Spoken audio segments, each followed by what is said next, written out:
This is at the core of Jewish and Christian history, and yet there's this systematic attempt to airbrush the history out of the picture. Students of the Bible know that the Temple Mount behind me has been the focal point of Christian and Jewish history for thousands of years. It's where Abraham prepared to sacrifice Isaac and where King Solomon built the temple according to the Lord's direction. But this Palestinian-sponsored resolution refers to the Temple Mount and the Western Wall almost exclusively by their Muslim names. Edition of Jerusalem Dateline, I'm Chris Mitchell. One day after the United Nations marked Yom Kippur as an official holiday, the UN's Educational, Scientific, and Cultural Organization, UNESCO, voted that Judaism's most holy sites aren't really Jewish at all. Israeli leaders say that decision flies in the face of thousands of years of Jewish history. In a vote of 24 in favor, 6 against, and 26 abstaining, UNESCO gave preliminary approval to a resolution ignoring the Jewish connection to Jerusalem's Temple Mount and Western Wall. On his Facebook and YouTube pages, Israeli Prime Minister Netanyahu said the UNESCO theater of the absurd continues. Even if they don't read the Bible, I would suggest that UNESCO members visit the Arch of Titus in Rome. On it, one can see what the Romans brought back to Rome after they destroyed and looted the Second Temple on the Temple Mount 2,000 years ago. There, engraved on the Arch of Titus, is the 7-branch menorah, which is the symbol of the Jewish people, and, I remind you, is also the symbol of the Jewish state today. Soon, UNESCO will say that the Emperor Titus engaged in Zionist propaganda. Netanyahu said this decision would be like saying China wasn't connected to the Great Wall or Egypt to the pyramids. CBN senior editor John Waggy said the Temple Mount is really ground zero for the Jewish and Christian faiths.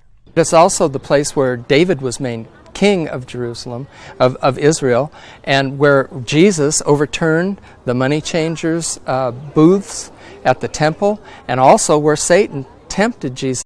U.S. Senators Marco Rubio and Mark Kirk urged the Obama administration to condemn its adoption, writing, "This is just another attempt in UNESCO's disturbing trend of attacking Israel and delegitimizing the Jewish state and does nothing to promote peace."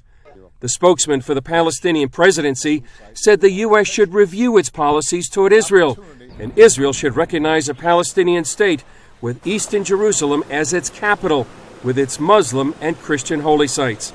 Oddly enough, there wouldn't be any Christian holy sites if there hadn't been Jewish ones there first. This is just one component of a larger Palestinian effort within the UN to delegitimize, to rewrite history so that this becomes a justification for a Palestinian state, a Muslim presence on the Temple Mount, a capital in East Jerusalem, all these things. So they're working on those simultaneously. A final vote on the resolution is scheduled for next week. But if more countries don't stand up for Israel and the Bible, it's set to pass. You heard senior CBN News editor John Waggy in that report. I talked more with Waggy about the impact of the vote. John, we're standing here on the Mount of Olives and we're overlooking to the Temple Mount and that UNESCO's just voted on. What's your reaction to the UNESCO vote?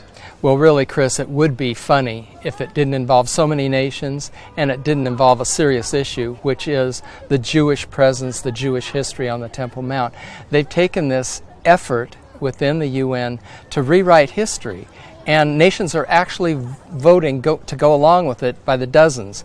And the thing is that below us here is a graveyard with thousands of Jewish graves that have been buried here, people buried here for centuries. Not only that, but this is the place where Jesus overturned the money changers' tables and all of that sort of thing. So the Christian stake in it is huge.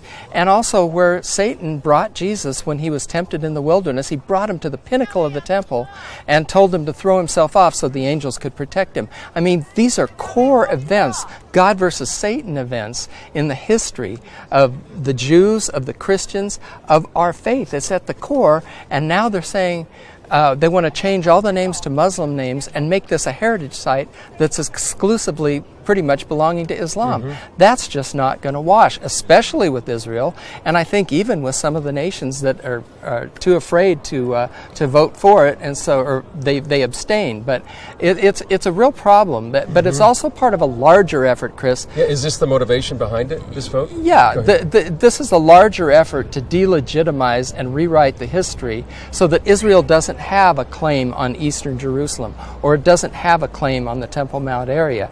And so it's part of a larger effort that the Palestinians are undergoing at the UN, along with their hoped-for state. They're going to try and delegitimize Israel and make it so that Israel doesn't have a claim on this area, even though the archaeological evidence is overwhelming that this is the site of Jewish history. So the idea would be that this would be eventually, in the eyes of the world anyway, a Muslim site, a Palestinian future capital? Exactly, and this whole area would be redivided, and you'd have fences and barbed wire and all those kind of things. That's what these people are actually hoping for within the United Nations, and I don't think that Israel, for one, is going to let it stand. Well, John, appreciate your expertise, your insight.